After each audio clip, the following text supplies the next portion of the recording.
प्रस्तावना। सैकड़ों साल से आज तक शूद्रादि अतिशूद्र अछूत समाज जब से इस देश में ब्राह्मणों की सत्ता कायम हुई तब से लगातार जुल्म और शोषण से शिकार हैं। ये लोग हर तरह की यातनाओं और कठिनाइयों में अपने दिन गुज हैं। इसलिए इन लोगों को इन बातों की ओर ध्यान देना चाहिए और गंभीरता से सोचना चाहिए। ये लोग अपने आप को ब्राह्मण पंडा पुरोहितों की जुल्म ज्यादतियों से कैसे मुक्त कर सकते हैं, यही आज हमारे लिए सबसे महत्वपूर्ण सवाल है। यही इस ग्रंथ का उद्देश्य है। यह कहा जाता है कि इस देश में ब्राह्मण पुरोहितों की सत्ता कायम हुए लगभग 3000 साल से भी ज्यादा समय बीत गया होगा। वे लोग परदेश से यहाँ आए। उन्होंने इस देश के मूल निवासियों पर बर्बर हमले करके इन लोगों को अपने घर बार से, जमीन जायदाद से वंचित करके अपना गुलाम दास बना लिया। उन्होंने इनके साथ बड़ी अमानवीयता का रवैया अपनाया था। सैकड़ों साल बीत जाने के बाद भी इन लोगों में बीती घटनाओं की विस्मृतियां ताज़ी होती देखकर कि ब्राह्मणों ने यहाँ के मूल निवासियों को घर बार, जमीन जायदाद से बेदखल कर इन्हें अपना गुलाम बनाया है, इस बात के प्रमाण को ब्राह्मण पंडा पुरोहितों ने तहस नहस कर दिया, दफना कर नष्ट कर दिया। उन ब्राह्मणों ने अपना प्रभाव, अपना वर्चस्व इन लोगों के दिलो दिमाग पर कायम रखने के लिए, ताकि उनकी स्वार्थपूर्ति होती रहे, कई तरह के हथकंडे अपनाए और वे भी इसमें कामयाब भी होते रहे। चूंकि उस समय ये लोग सत्ता की दृष्टि से पहले ही पराधीन हुए थे और बाद में ब्राह्मण पंडा पुरोहितों ने उन्हें ज्ञानहीन बुद्धिहीन बना दिया था, जिसका परिणाम यह हुआ कि ब्राह्मण पंडा पुरोहितों के दाव पेंच, उनकी जालसाजी इनमें से किसी के भी ध्यान में नहीं आ सकी। ब्राह्मण पुरोहितों ने इन पर अपना वर्चस्व कायम करने के लिए, इन्हें हमेशा हमेशा लिए अपना गुलाम बनाकर रखने के लिए, केवल अपने निजी हितों को ही मद्देनजर रखकर एक से अधिक बनावटी ग्रंथों की रचना करके कामयाबी हासिल की। उन नकली ग्रंथों में उन्होंने यह दिखाने की पूरी कोशिश की कि उन्हें जो विशेष अधिकार प्राप्त हैं, वे सब ईश्वर द्वारा प्रदत्त हैं। इस तरह का झूठा प्रचार उस समय के अनपढ़ लोगों में किया गया और उस समय के शूद्रादि अतिशूद्रों में मानसिक गुलामी के बीज बोए गए।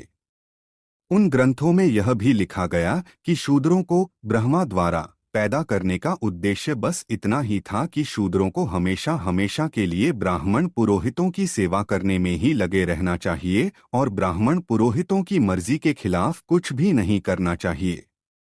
मतलब तभी इन्हें ईश्वर प्राप्त होंगे और इनका जीवन सार्थक होगा। लेकिन अब इन ग्रंथों के बारे में कोई मामूली ढंग से भी सोचे कि यह बात कहाँ तक सही है, क्या वे सचमुच ईश्वर द्वारा प्रदत्त हैं, तो उन्हें इसकी सच्चाई तुरंत समझ में आ जाएगी। लेकिन इस प्रकार के ग्रंथों से सर्वशक्तिमान सृष्टि का निर्माता जो परमेश्वर है, उसकी समानत्ववादी दृष्टि को बड़ा गौणत्व प्राप्त हो गया है। इस तरह के हमारे जो ब्राह्मण पंडा पुरोहित वर्ग के भाई हैं, जिन्हें भाई कहने में भी शर्म आती है, क्योंकि उन्होंने किसी समय शूद्रादि अतिशूद्रों को पूरी तरह से तबाह कर दिया था और वे ही लोग अब भी धर्म के नाम पर धर्म की मदद से इनको चूस रहे हैं। एक भाई द्वारा दूसरे भाई पर जुल्म करना, यह भाई का धर्म नहीं है। फिर भी हमें हम सभी को उत्पन्नकर्ता के रिश्ते से उन्हें भाई कहना पड़ रहा है। वे भी खुले रूप से यह कहना छोड़ेंगे नहीं, फिर भी उन्हें केवल अपने स्वार्थ का ही ध्यान न रखते हुए न्याय बुद्धि से भी सोचना चाहिए।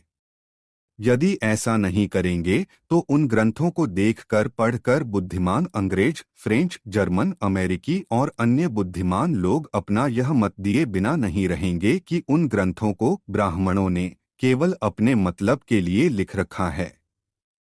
उन ग्रंथों को में हर तरह से ब्राह्मण पुरोहितों का महत्व बताया गया है। ब्राह्मण पुरोहितों का शूद्रादि अतिशूद्रों के दिलो दिमाग पर हमेशा हमेशा के लिए वर्चस्व बना रहे, इसलिए उन्हें ईश्वर से भी श्रेष्ठ समझा गया है। ऊपर जिनका नाम निर्देश किया गया है, उनमें से कई अंग्रेज लोगों ने इतिहासादि ग्रंथों में कई जगह यह लिख रखा है कि ब्राह्मण पंडा पुरोहितों ने अपने निजी स्वार्थ के लिए अन्य लोगों को यानी शूद्रादि अतिशूद्रों को अपना गुलाम बना लिया है। उन ग्रंथों द्वारा ब्राह्मण पुरोहितों ने ईश्वर के वैभव को कितनी निम्न स्थिति में ला रखा है, यह सही में बड़ा शोचनीय है। जिस ईश्वर ने शूद्रादि अतिशूद्रों को और अन्य लोगों को अपने द्वारा निर्मित इस सृष्टि की सभी वस्तुओं को समान रूप से उपभोग करने की पूरी आज़ादी दी है, उस ईश्वर के नाम पर ब्राह्मण पंडा पुरोहितों एकदम झूठ मूठ ग्रंथों की रचना करके उन ग्रंथों में सभी के मानवीय हक को नकारते हुए स्वयं मालिक हो गए। इस बात पर हमारे कुछ ब्राह्मण भाई इस तरह प्रश्न उठा सकते हैं कि यदि ये तमाम ग्रंथ झूठ मूठ के हैं तो उन ग्रंथों पर शूद्रादि अतिशूद्रों के पूर्वजों ने क्यों आस्था रखी थी और आज इनमें से बहुत लोग क्यों आस्था रखे हुए हैं? इसका जवाब यह है कि आज के इस प्रगति काल में कोई किसी पर जुल्म नहीं कर सकता, मतलब अपनी बात को लाद नहीं सकता। आज सभी को अपने मन की बात, अपने अनुभव की बात स्पष्ट रूप से लिखने या बोलने की छूट है। कोई धूर्त आदमी किसी बड़े व्यक्ति के नाम से झूठा पत्र लिखकर लाए तो कुछ समय के लिए उस पर भरोसा करना ही पड़ता है। बाद में समय के अनुसार वह झूठ उजागर हो ही जाता है। इसी तरह शूद्रादि अतिशूद्रों का किसी समय ब्राह्मण पंडा पुरोहितों के जुल्म और ज्यादतियों के शिकार होने की वजह से, अनपढ़ गवार बनाकर रखने की वजह से पतन हुआ है। ब्राह्मणों ने अपने स्वार्थ के लिए समर्थ रामदास के नाम पर झूठे पाखंडी ग्रंथों की रचना करके शूद्रादि अतिशूद्रों को गुमराह किया और आज भी इनमें से कई लोगों को ब्राह्मण पुरोहित लोग गुमराह कर रहे हैं। यह स्पष्ट रूप से उक्त कथन की पुष्टि करता है। ब्राह्मण पंडा पुरोहित लोग अपना पेट पालने के लिए अपने पाखंडी ग्रंथों द्वारा जगह जगह बार बार अज्ञानी शूद्रों को उपदेश देते रहे, जिसकी वजह से उनके दिलों दिमाग में ब्राह्मणों के प्रति पूज्य बुद्धि उत्पन्न होती रही। इन लोगों को उन्होंने, ब्राह्मणों ने, इनके मन में ईश्वर के प्रति जो भावना है वही भावना अपने को, ब्राह्मणों को समर्पित करने के लिए मजबूर किया। यह कोई साधारण या मामूली अन्याय नहीं है। इसके लिए उन्हें ईश्वर के जवाब देना होगा। ब्राह्मणों के उपदेशों का प्रभाव अधिकांश अज्ञानी शूद्र लोगों के दिलो दिमाग पर इस तरह से जड़ जमाए हुए है कि अमेरिका के काले गुलामों की तरह जिन दुष्ट लोगों ने हमें गुलाम बनाकर रखा है, उनसे लड़कर मुक्त आज़ाद होने की बजाय जो हमें आज़ादी दे रहे हैं, उन लोगों के विरुद्ध फिजूल कमर कसकर लड़ने के लिए तैयार हुए हैं। यह भी एक बड़े आश्चर्य की बात है कि हम लोगों पर जो कोई उपकार कर रहे हैं, उनसे कहना कि हम पर उपकार मत करो, फिलहाल हम जिस स्थिति में हैं वही स्थिति ठीक है, यही कहकर हम शांत नहीं होते बल्कि उनसे झगड़ने के लिए भी तैयार रहते हैं। यह गलत है।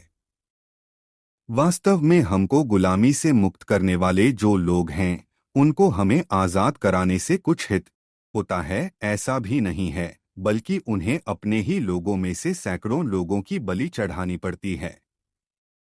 उन्हें बड़ी बड़ी जोखिमें उठाकर अपनी जान पर भी खतरा झेलना पड़ता है। अब उनका इस तरह से दूसरों के हितों का रक्षण करने के लिए अगुवाई करने का उद्देश्य क्या होना चाहिए? यदि इस संबंध में हमने गहराई से सोचा तो हमारी समझ में आएगा कि हर मनुष्य को आज़ाद होना चाहिए, यही उसकी बुनियादी ज़रूरत है। जब व्यक्ति आज़ाद होता है तब उसे अपने मन के भावों और विचारों को स्पष्ट रूप से दूसरों के सामने प्रकट करने का मौका मिलता है। लेकिन जब से आज़ादी नहीं होती तब वह वही महत्वपूर्ण विचार जनहित में होने के बावजूद दूसरों के सामने प्रकट नहीं कर पाता और समय गुजर जाने के बाद वे सभी लुप्त हो जाते हैं। आज़ाद होने से मनुष्य अपने सभी मानवीय अधिकार प्राप्त कर लेता है और असीम आनंद का अनुभव करता है।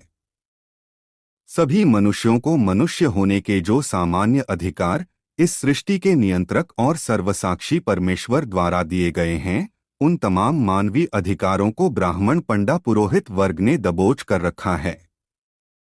अब ऐसे लोगों से अपने मानवीय अधिकार छीन कर लेने में कोई कसर बाकी नहीं रखनी चाहिए। उनके हक उन्हें मिल जाने से उन अंग्रेजों को खुशी होती है। सभी को आज़ादी देकर उन्हें जुल्मी लोगों के जुल्म से मुक्त करके सुखी बनाना, यही उनका इस तरह से खतरा मोल लेने का उद्देश्य है। वाह वाह, यह कितना बड़ा जनहित का कार्य है। उनका इतना अच्छा उद्देश्य होने की वजह से ही ईश्वर उन्हें वे जहां गए वहां ज्यादा से ज्यादा कामयाबी देता रहा है। और अब आगे भी उन्हें इस तरह के अच्छे कामों में उनके प्रयास सफल होते रहे, उन्हें कामयाबी मिलती रहे, यही हम भगवान से प्रार्थना करते हैं। दक्षिण अमेरिका और अफ्रीका जैसे पृथ्वी के इन दो बड़े हिस्सों में सैकड़ों साल से अन्य देशों से लोगों को पकड़ पकड़ कर यहाँ उन्हें गुलाम बनाया जाता था। यह दासों को खरीदने बेचने की प्रथा यूरोप और तमाम प्रगतिशील कहलाने वाले राष्ट्रों के लिए बड़ी लज्जा की बात थी। उस कलंक को दूर करने के लिए अंग्रेज, अमेरिकी आदि उदार लोगों ने बड़ी बड़ी लड़ाइयां लड़कर अपने नुकसान की बात तो दरकिनार उन्होंने अपनी जान की परवाह नहीं की और गुलामों की मुक्ति के लिए लड़ते रहे। यह गुलामी प्रथा कई सालों से चली आ रही थी। इस अमानवीय गुलामी प्रथा को समूल नष्ट कर देने के लिए असंख्य गुलामों को उनके परमप्रिय माता पिता से, भाई बहनों से, बीवी बच्चों से, दोस्त मित्रों से जुदा कर देने की वजह से जो यातनाएं सहनी पड़ी, उससे उन्हें मुक्त करने के लिए उन्होंने संघर्ष किया। उन्होंने जो गुलाम एक दूसरे से जुदा कर दिए गए थे, उन्हें एक दूसरे के साथ मिला दिया। वाह, अमेरिका आदि सदाचारी लोगों ने कितना अच्छा काम किया है।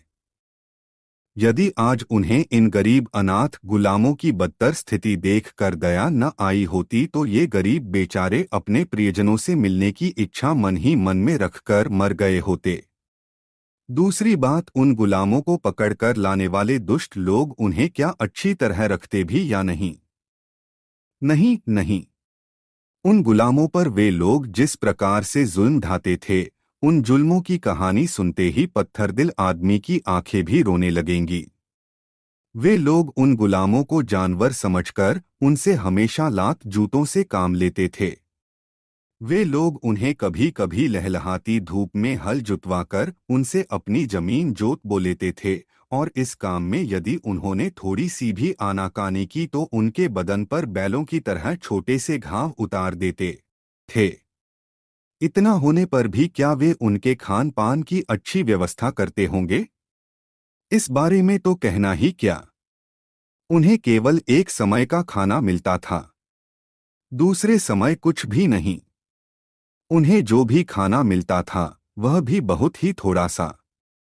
इसकी वजह से उन्हें हमेशा आधे भूखे पेट ही रहना पड़ता था। लेकिन उनसे छाती चूर चूर होने तक, मुंह से खून फेंकने तक दिन भर काम करवाया जाता था और रात को उन्हें जानवरों के कोठे में या इस तरह की गंदी जगहों में सोने के लिए छोड़ दिया जाता था, जहां थक कर आने के बाद वे गरीब बेचारे उस पथरीली जमीन पर मुर्दों की तरह सो जाते थे। लेकिन आंखों में पर्याप्त नींद कहाँ से होगी? बेचारों को आखिर नींद आएगी भी कहाँ से? इसमें पहली बात तो यह थी कि पता नहीं मालिक को किस समय उनकी गरज पड़ जाए और उसका बुलावा आ जाए, इस बात का उनको जबरदस्त डर लगा रहता था। दूसरी बात तो यह थी कि पेट में पर्याप्त मात्रा में भोजन नहीं होने की वजह से जी घबराता था और टांग लड़खड़ाने लगती थी। तीसरी बात यह थी कई दिन भर बदन पर छांटे के वार बरसते रहने से सारा बदन लहूलुहान हो जाता और उसकी यातनाएं इतनी जबरदस्त होती थीं कि पानी में मछली की तरह रात भर तड़फड़ाते हुए इस करवट पर होना पड़ता था। चौथी बात यह थी कि अपने लोग पास न होने की वजह से उस बात का दर्द तो और भी भयंकर था। इस तरह बातें मन में आने से यातनाओं के ढेर खड़े हो जाते थे और आंखें रोने लगती थीं। वे बेचारे भगवान से दुआ मांगते थे कि हे भगवान, अब भी तुझको हम पर दया नहीं आती। तू अब हम पर रहम कर, अब हम इन यातनाओं को बर्दाश्त करने के भी काबिल नहीं रहे हैं। अब हमारी जान भी निकल जाए तो अच्छा ही होगा। इस तरह की यातनाएं सहते सहते, इस तरह से सोचते सोचते ही सारी रात गुजर जाती थी। उन लोगों को जिस जिस प्रकार की पीड़ाओं को, यातनाओं को सहना पड़ा, उनको यदि एक एक करके कहा जाए तो भाषा और साहित्य के शोक रस के शब्द भी फीके पड़ जाएंगे, इसमें कोई संदेह नहीं। तात्पर्य, अमेरिकी लोगों ने आज सैकड़ों साल से चली आ रही इस गुलामी की अमानवीय परंपरा को समाप्त करके गरीब लोगों को उन चंड लोगों के जुल्म से मुक्त करके उन्हें पूरी तरह से सुख की जिंदगी बख्शी है। इन बातों को जानकर शूद्रादि अतिशूद्रों को अन्य लोगों की तुलना में बहुत ही ज्यादा खुशी होगी, क्योंकि गुलामी की अवस्था में गुलाम लोगों को, गुलाम जातियों को कितनी यातनाएं बर्दाश्त करनी पड़ती हैं, इसे स्वयं अनुभव किए बिना अंदाज करना नामुमकिन है। जो सहता है वही जानता है। अब उन गुलामों में और इन गुलामों में फर्क इतना ही होगा कि पहले प्रकार के गुलामों को ब्राह्मण पुरोहितों ने अपने बर्बर हमलों से पराजित करके गुलाम बनाया था, और दूसरे प्रकार के गुलामों को दुष्ट लोगों ने एकाएक जुल्म करके गुलाम बनाया था। शेष बातों में उनकी स्थिति समान है। इनकी स्थिति और गुलामों की स्थिति में बहुत फर्क नहीं है। उन्होंने जिस जिस प्रकार की मुसीबतों को बर्दाश्त किया है, वे सभी मुसीबतें ब्राह्मण पंडा पुरोहितों द्वारा ढाए जुल्मों से कम हैं। यदि यह कहा जाए कि उन लोगों से भी ज्यादा ज्यादतियां इन शूद्रादि अतिशूद्रों को बर्दाश्त करनी पड़ी हैं, तो इसमें किसी तरह का संदेह नहीं होना चाहिए। इन लोगों को जो जुल्म सहना पड़ा, उसकी एक एक दास्तान सुनते ही किसी भी पत्थरदिल आदमी को ही नहीं बल्कि साक्षात पत्थर भी पिघलकर उसमें से पीड़ाओं के आंसुओं की बाढ़ निकल पड़ेगी, और उस बाढ़ से धरती पर इतना बहाव होगा कि जिन पूर्वजों ने शूद्रादि अतिशूद्रों को गुलाम बनाया, उनके आज के वंशज जो ब्राह्मण पुरोहित भाई हैं, उनमें से जो अपने पूर्वजों की तरह पत्थरदिल नहीं, बल्कि जो अपने अंदर के मनुष्यत्व को जागृत रखकर सोचते हैं, उन लोगों को यह जरूर महसूस होगा कि यह एक जल प्रलय ही है। हमारी दयालु अंग्रेज सरकार को शूद्रादि अतिशूद्रों ने ब्राह्मण पंडा पुरोहितों से किस किस प्रकार का जुल्म सहा है और आज भी सह रहे हैं, इसके बारे में कुछ भी मालूमात नहीं है। वे लोग यदि इस संबंध में पूछताछ करके कुछ जानकारी हासिल करने की कोशिश करेंगे तो उन्हें यह समझ में आ जाएगा कि उन्होंने हिंदुस्तान का जो भी इतिहास लिखा है, उसमें एक बहुत बड़े, बहुत भयंकर और बहुत ही महत्वपूर्ण हिस्से को नजरअंदाज किया है। उन लोगों को एक बार भी शूद्रादि अतिशूद्रों के दुख दर्दों की जानकारी मिल जाए तो सच्चाई समझ में आ जाएगी और उन्हें बड़ी पीड़ा होगी।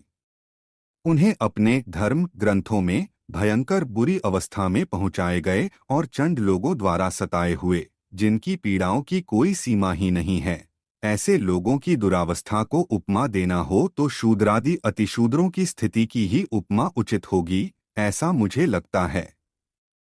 इससे कवि को बहुत विषाद होगा। कुछ को अच्छा भी लगेगा कि आज तक कविताओं में शोक रस की पूरी तस्वीर श्रोताओं के मन में स्थापित करने के लिए कल्पना की ऊंची उड़ानें भरनी पड़ती थीं, लेकिन अब उन्हें इस तरह की काल्पनिक दिमागी कसरत करने की जरूरत नहीं पड़ेगी, क्योंकि अब उन्हें यह स्वयंभोगियों का जिंदा इतिहास मिल गया है। यदि यही है तो आज के शूद्रादि अतिशूद्रों के दिल और दिमाग अपने पूर्वज की दास्तानें सुनकर पीड़ित होते होंगे, इसमें कुछ भी आश्चर्य नहीं होना चाहिए, क्योंकि हम जिनके वंश में पैदा हुए हैं, जिनसे हमारा खून का रिश्ता है, उनकी पीड़ा से पीड़ित होना स्वाभाविक है। किसी समय ब्राह्मणों की राजसत्ता में हमारे पूर्वजों पर जो भी कुछ ज्यादतियां हुईं, उनकी याद आते ही हमारा मन घबराकर थरथराने लगता है। मन में इस तरह के विचार आने शुरू हो जाते हैं कि जिन घटनाओं की याद भी इतनी पीड़ादायी है, तो जिन्होंने उन अत्याचारों को सहा है, उनके मन की स्थिति किस प्रकार की रही होगी, यह तो वे ही जान सकते हैं। इसकी अच्छी मिसाल हमारे ब्राह्मण भाइयों के धर्म शास्त्रों में ही मिलती है। वह यह कि इस देश के मूल निवासी क्षत्रिय लोगों के साथ ब्राह्मण पुरोहित वर्ग के मुखिया परशुराम जैसे व्यक्ति ने कितनी क्रूरता बरती, यही इस ग्रंथ में बताने का प्रयास किया गया है। फिर भी उसकी क्रूरता के बारे में इतना समझ में आया है कि उस परशुराम ने कई क्षत्रियों को मौत के घाट उतार दिया था और उस ब्राह्मण परशुराम ने क्षत्रियों की अनाथ हुई नारियों से उनके छोटे छोटे 4-4 5-5 माह के निर्दोष मासूम बच्चों को जबरदस्ती छीनकर अपने मन में किसी प्रकार की हिचकिचाहट न रखते हुए बड़ी क्रूरता से उनको मौत के हवाले कर दिया था। यह उस ब्राह्मण परशुराम का कितना जघन्य अपराध था। वह चंड इतना ही करके चुप नहीं रहा। अपने पति के मौत से व्यथित कई नारियों को, जो अपने पेट के गर्भ की रक्षा करने के लिए बड़े दुखित मन से जंगलों पहाड़ों में भागे जा रही थीं, वह उनका कातिल शिकारी की तरह पीछा करके उन्हें पकड़ कर लाया और प्रसूति के पश्चात जब उसे यह पता चलता कि पुत्र की प्राप्ति हुई है, तो वह चंड होकर आता और प्रसूतिशुदा नारियों का कत्ल कर देता था। इस तरह की कथा ब्राह्मण ग्रंथों में मिलती है। और जो ब्राह्मण लोग उनके विरोधी दल के थे, उनसे उस समय की सही स्थिति समझ में आएगी, यह तो हमें सपने में भी नहीं सोचना चाहिए। हमें लगता है कि ब्राह्मणों ने उस घटना का बहुत बड़ा हिस्सा चुराया होगा, क्योंकि कोई भी व्यक्ति अपने मुंह से अपनी गलतियों को कहने की हिम्मत नहीं करता। उन्होंने उस घटना को अपने ग्रंथ में लिख रखा है। यही बहुत बड़े आश्चर्य की बात है। हमारे सामने यह सवाल आता है कि परशुराम ने 21 बार क्षत्रियों को पराजित करके उनका सर्वनाश क्यों किया और उनकी अभागी नारियों के अबोध मासूम बच्चों का भी कत्ल क्यों किया। शायद इसमें उसे बड़ा पुरुषार्थ दिखता हो और उसकी यह बहादुरी बाद में आने वाली पीढ़ियों को भी मालूम हो, इसलिए ब्राह्मण ग्रंथकारों ने इस घटना को अपने शास्त्रों में लिख रखा है। लोगों में एक कहावत प्रचलित है कि हथेली से सूरज को नहीं ढका जा सकता।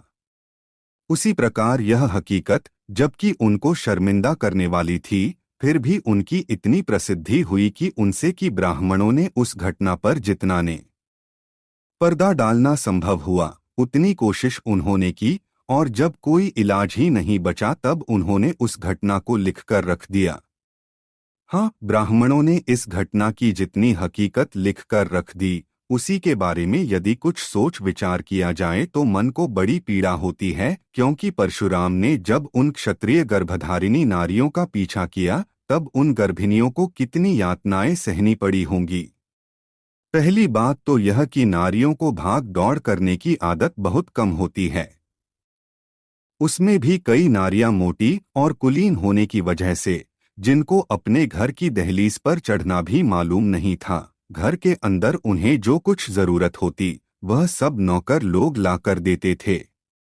मतलब जिन्होंने बड़ी सहजता से अपने जीवन का पालन पोषण किया था, उन पर जब अपने पेट के गर्भ के बोझ को लेकर सूरज की लहलहाती धूप में टेढ़े मेढ़े रास्तों से भागने की मुसीबत आई, इसका मतलब है कि वे भयंकर आपत्ति के शिकार थीं। उनको दौड़ भाग करने की आदत बिल्कुल ही नहीं होने की वजह से पाँव टकराते थे, और कभी धड़ल्ले से चट्टान पर तो कभी पहाड़ की खाइयों में गिरती होंगी। उससे कुछ नारियों के माथे पर, कुछ नारियों की कुहनी को, कुछ नारियों के घुटनों को और कुछ नारियों के पाँव को ठेस खरोंच लगकर खून की धाराएं बहती होंगी। और परशुराम पीछे पीछे दौड़कर आ रहा है, यह सुनकर और भी तेजी से भागने दौड़ने लगती होंगी। रास्ते में भागते दौड़ते समय उनके नाजुक पांवों में कांटे कंकड़ चुभते होंगे। कंटीले पेड़ पौधों से उनके बदन से कपड़े भी फट गए होंगे और उन्हें कांटे भी चुभे होंगे। उसकी वजह से उनके नाजुक बदन से लहू भी बहता होगा। लहलहाती धूप में भागते भागते उनके पांव में छाले भी पड़ गए होंगे और कमल के डंठल के समान नाजुक नीलवर्ण कांति मुरझा गई होगी। उनके मुंह से फेन बहता होगा। उनकी आंखों में आंसू भर आए होंगे। उनके मुंह को एक एक दिन, दो दो दिन पानी भी नहीं छुआ होगा। इसलिए बेहद थकान से पेट का गर्भ पेट में ही शोर मचाता होगा। उनको ऐसा लगता होगा कि यदि अब धरती फट जाए तो कितना अच्छा होता। मतलब उसमें वे अपने आप को झोंक देती और इस चंड से मुक्त हो जाती। ऐसी स्थिति में उन्होंने आंखें फाड़ फाड़ कर भगवान की प्रार्थना निश्चित रूप से की होगी कि हे भगवान, तूने हम पर यह क्या जुल्म ढाए हैं। हम स्वयं बलहीन हैं, इसलिए हमको अबला कहा जाता है। हमें हमारे पतियों का जो कुछ बल प्राप्त था वह भी इस चंड ने छीन लिया है। यह सब मालूम होने पर भी तू बुजदिल होकर कायर की तरह हमारी कितनी इम्तिहान ले रहा है। जिसने हमारे शौहर को मार डाला और हम अबलाओं पर हथियार उठाए हुए हैं और इसी में जो अपना पुरुषार्थ समझता है, ऐसे चंड के अपराधों को देखकर तू समर्थ होने पर भी मुंह में उंगली दबाए पत्थर जैसा बहरा अंधा क्यों बन बैठा है। इस तरह वे नारियां बेसहारा होकर किसी के सहारे की तलाश में मुंह उठाए ईश्वर की याचना कर रही थीं। उसी समय चंड परशुराम ने वहां पहुंचकर उन अबलाओं को नहीं भगाया होगा। फिर तो उनकी यातनाओं की कोई सीमा ही नहीं रही होगी। उनमें से कुछ नारियों ने बेहिसाब चिल्ला चिल्ला कर चीख चीख कर अपनी जान गंवाई होगी और शेष नारियों ने बड़ी विनम्रता से उस चंड परशुराम से दया की भीख नहीं मांगी होगी कि हे परशुराम, हम आपसे इतनी ही दया की भीख मांगना चाहते हैं कि हमारे गर्भ से पैदा होने वाले अनाथ बच्चों की जान बख्शो। हम सभी आपके सामने इसी के लिए अपना आंचल पसार रहे हैं। आप हम पर इतनी ही दया करो। अगर आप चाहते हो तो हमारी जान भी ले सकते हो, लेकिन हमारे इन मासूम बच्चों की जान न लो। आपने हमारे शौहर को बड़ी बेरहमी से मौत के घाट उतार दिया है, इसलिए हमें बेस्मय वैधव्य प्राप्त हुआ है और अब हम सभी प्रकार के सुखों से कोसों दूर चले गए हैं। अब हमें आगे बाल बच्चों होने की भी कोई उम्मीद नहीं रही। अब हमारा सारा ध्यान इन बच्चों की ओर लगा हुआ है। अब हमें इतना ही सुख चाहिए। हमारे सुख की आशा स्वरूप हमारे ये जो मासूम बच्चे हैं, उनको भी जान से मारकर हमें आप क्यों तड़फड़ाते देखना चाहते हो। हम आपसे इतनी ही भीख मांगते हैं। वैसे तो हम आपके धर्म की ही संतान हैं।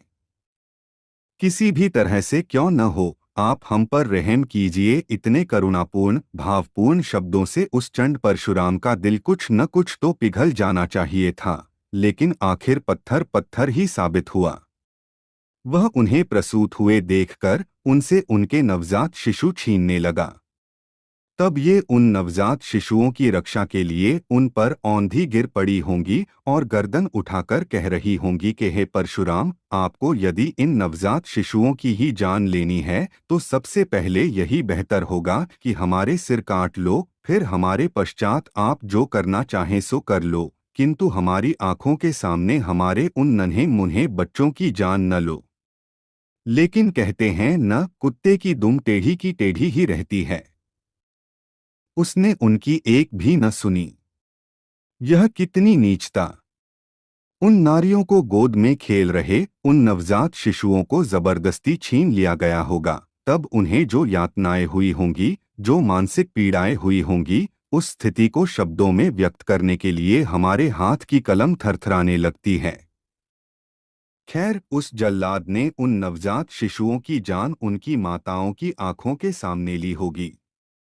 उस समय कुछ माताओं ने अपनी छाती को पीटना, बालों को नोचना और जमीन को कूदेरना शुरू कर दिया होगा। उन्होंने अपने ही हाथ से अपने मुंह में मिट्टी के ढले ठूंस ठूंस कर अपनी जान भी गंवा दी होगी। कुछ माताएं पुत्र शोक में बेहोश होकर गिर पड़ी होंगी। उनके होश हवास भूल गए होंगे। कुछ माताएं पुत्र शोक के मारे पागल सी हो गई होंगी। हाय मेरा बच्चा, हाय मेरा बच्चा करते करते दर दर गांव गांव जंगल जंगल भटकती होंगी। लेकिन इस तरह सारी हकीकत हमें ब्राह्मण पुरोहितों से मिल सकेगी, यह उम्मीद लगाए रहना फिजूल की बातें हैं। इस तरह ब्राह्मण पुरोहितों के पूर्वज अधिकारी परशुराम ने सैकड़ों क्षत्रियों को जान से मारकर उनके बीवी बच्चों के भयंकर बुरे हाल किए और उसी को आज के ब्राह्मणों ने शूद्रादि अतिशूद्रों का सर्वशक्तिमान परमेश्वर सारी सृष्टि का निर्माता कहने के लिए कहा है। यह कितने बड़े आश्चर्य की बात है। परशुराम के पश्चात ब्राह्मणों ने इन्हें कम परेशान नहीं किया होगा। उन्होंने अपनी ओर से जितना सताया जा सकता है उतना सताने में कोई कसर बाकी छोड़ी नहीं होगी। उन्होंने घृणा से इन लोगों में से अधिकांश लोगों के भयंकर बुरे हाल किए। उन्होंने इनमें से कुछ लोगों को इमारतों भवनों की नींव में जिंदा गाड़ देने में भी कोई आनाकानी नहीं की। इस बारे में इस ग्रंथ में लिखा गया है। उन्होंने इन लोगों को इतना नीच समझा था कि किसी समय कोई शूद्र नदी के किनारे अपने कपड़े धो रहा हो और इत्तेफाक से वहां यदि कोई ब्राह्मण आ जाए तो उस शूद्र को अपने सभी कपड़े समेट करके बहुत दूर, जहां से ब्राह्मण के तन पर पानी का एक मामूली कतरा भी पड़ने की कोई संभावना न हो, ऐसे पानी के बहाव के नीचे की जगह पर जाकर अपने कपड़े धोना पड़ता था। यदि वहां से ब्राह्मण के तन पर पानी की बूंद का एक कतरा भी छू गया या उसको इस तरह का संदेह भी हुआ तो ब्राह्मण पंडा आग के शोले की तरह लाल हो जाता था और उस समय उसके हाथ में जो भी मिल जाए या अपने ही पास के बर्तन को उठाकर न आव देखा न ताव उस शूद्र के माथे को निशाना बनाकर बड़े जोर से फेंक कर मारता था। उससे उस शूद्र का माथा खून से भर जाता था, बेहोशी में जमीन पर गिर पड़ता था। फिर कुछ देर बाद होश आता था, तब अपने खून से भीगे हुए कपड़ों को हाथ में लेकर बिना किसी शिकायत के मुंह लटकाए अपने घर चला जाता था। यदि सरकार में शिकायत करो तो चारों तरफ ब्राह्मणशाही का जाल फैला हुआ था, बल्कि शिकायत करने का खतरा यह रहता था कि खुद को ही सजा भोगने का मौका न आ जाए। अफसोस, अफसोस! हे भगवान, यह कितना बड़ा अन्याय है। खैर, यह एक दर्दभरी कहानी है, इसलिए कहना पड़ रहा है। किंतु इस तरह की और इससे भी भयंकर घटनाएं घटती थीं, जिसका दर्द शूद्रादि अतिशूद्रों को बिना शिकायत के सहना पड़ता था। ब्राह्मणवादी राज्यों में शूद्रादि अतिशूद्रों को व्यापार वाणिज्य के लिए या अन्य किसी काम के लिए घूमना हो तो बड़ी कठिनाइयों का सामना करना पड़ता था, बड़ी कठिनाइयां बर्दाश्त करनी पड़ती थीं। इनके सामने मुसीबतों का तांता लग जाता था। उसमें भी एकदम सुबह के समय तो बहुत भारी दिक्कतें खड़ी हो जाती थीं, क्योंकि उस समय सभी चीजों की छाया काफी लंबी होती है। यदि ऐसे समय शायद कोई शूद्र रास्ते में जा रहा हो और सामने से किसी ब्राह्मण की सवारी आ रही है, यह देखकर उस ब्राह्मण पर अपनी छाया न पड़े, इस डर से कंपित होकर उसको पल दो पल अपना समय फिजूल बर्बाद करके रास्ते से एक ओर होकर वहीं बैठ जाना पड़ता था। फिर उस ब्राह्मण के चले जाने के बाद उसको अपने काम के लिए निकलना पड़ता था। मान लीजिए कभी कभार बगैर ख्याल के उसकी छाया उस ब्राह्मण पर पड़ी तो ब्राह्मण तुरंत क्रोधित होकर चंड बन जाता था और उस शूद्र को मरते दम तक मारता पीटता और उसी वक्त नदी पर जाकर स्नान कर लेता था। शूद्रों से कई लोगों को, जातियों को रास्ते पर थूकने की भी मनाही थी। इसलिए उन शूद्रों को ब्राह्मणों की बस्तियों से गुजरना पड़ा तो अपने साथ थूकने के लिए मिट्टी के किसी एक बर्तन को रखना पड़ता था। समझ लो उसकी थूक जमीन पर पड़ गई और उसको ब्राह्मण पंडों ने देख लिया तो उस शूद्र के दिन भर गए। अब उसकी खैर नहीं। इस तरह ये लोग, शूद्रादि अतिशूद्र जातियां, अनगिनत मुसीबतों को सहते सहते मटियामेट हो गए। लेकिन अब हमें वे लोग इस नरक से भी बदतर जीवन से कब मुक्ति देते हैं, इसी का इंतजार है। जैसे किसी व्यक्ति ने बहुत दिनों तक जेल के अंदर जिंदगी गुजार दी हो, वह कैदी अपने साथी मित्रों से, बीवी बच्चों से, भाई बहन से मिलने के लिए या स्वतंत्र रूप से आज़ाद पंछी की तरह घूमने के लिए बड़ी उत्सुकता से जेल से मुक्त होने के दिन का इंतजार करता है, उसी तरह का इंतजार बेसब्री इन लोगों को भी होना स्वाभाविक ही है। ऐसे समय बड़ी खुशकिस्मत कहिए कि ईश्वर को उन पर दया आई, इस देश में अंग्रेजों की सत्ता कायम हुई और उनके द्वारा ये लोग ब्राह्मणशाही की शारीरिक गुलामी के मुक्त हुए। इसीलिए के लोग अंग्रेजी राजसत्ता का शुक्रिया अदा करते हैं। ये लोग अंग्रेजों के इन उपकारों को कभी भूलेंगे नहीं। उन्होंने इन्हें आज सैकड़ों काल से चली आ रही ब्राह्मणशाही की गुलामी की फौलादी जंजीरों को तोड़ करके मुक्ति की राह दिखाई है। उन्होंने इनके बीवी बच्चों को सुख के दिन दिखाए हैं। यदि वे यहाँ न आते तो ब्राह्मणों ने ब्राह्मणशाही ने इन्हें कभी सम्मान और स्वतंत्रता की जिंदगी न गुजारने दी होती। इस बात पर कोई शायद इस तरह का संदेह उठा सकता है कि आज ब्राह्मणों की तुलना में शूद्रादि अतिशूद्रों की संख्या करीबन 10 गुना ज्यादा है। फिर भी ब्राह्मणों ने शूद्रादि अतिशूद्रों को कैसे मटियामेट कर दिया, कैसे गुलाम बना लिया? इसका जवाब यह है कि एक बुद्धिमान चतुर आदमी इस अज्ञानी लोगों के दिलो दिमाग को अपने पास गिरवी रखा सकता है, उन पर अपना स्वामित्व लाद सकता है। और दूसरी बात यह है कि 10 अनपढ़ लोग यदि एक ही मत के होते तो वे उस बुद्धिमान चतुर आदमी की दाल ना गलने देते, एक न चलने देते। किंतु वे 10 लोग 10 अलग अलग मतों के होने की वजह से ब्राह्मणों पुरोहितों जैसे धूर्त पाखंडी लोगों को उन 10 भिन्न भिन्न मतवादी लोगों को अपने जाल में फंसाने में कुछ भी कठिनाई नहीं होती। शूद्रादि अतिशूद्रों की विचार प्रणाली मत मान्यताएं एक दूसरे से मेल मिलाप न करे, इसके लिए प्राचीन काल में ब्राह्मण पुरोहितों ने एक बहुत बड़ी धूर्ततापूर्ण और बदमाशी भी विचारधारा खोज निकाली। उन शूद्रादि अतिशूद्रों के समाज की संख्या जैसे जैसे बढ़ने लगी, वैसे वैसे ब्राह्मणों में डर की भावना उत्पन्न होने लगी। इसीलिए उन्होंने शूद्रादि अतिशूद्रों के आपस में घृणा और नफरत बढ़ती रहे, इसकी योजना तैयार की। उन्होंने समाज में प्रेम के बजाय जहर के बीज बोए।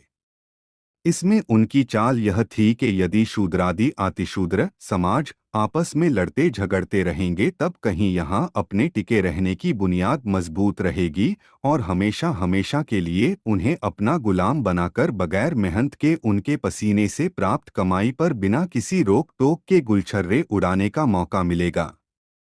अपनी इस चाल विचारधारा को कामयाबी देने के लिए जातिभेद की फौलादी जहरीली दीवारें खड़ी करके उन्होंने इसके समर्थन में अपने जाति स्वार्थ सिद्धि के कई ग्रंथ लिख डाले। उन्होंने उन ग्रंथों के माध्यम से अपनी बातों को अज्ञानी लोगों के दिलों दिमाग पर पत्थर की लकीर तरह लिख दिया। उनमें से कुछ लोग जो ब्राह्मणों के साथ बड़ी कड़ाई और दृढ़ता से लड़े, उनका उन्होंने एक वर्ग ही अलग कर दिया।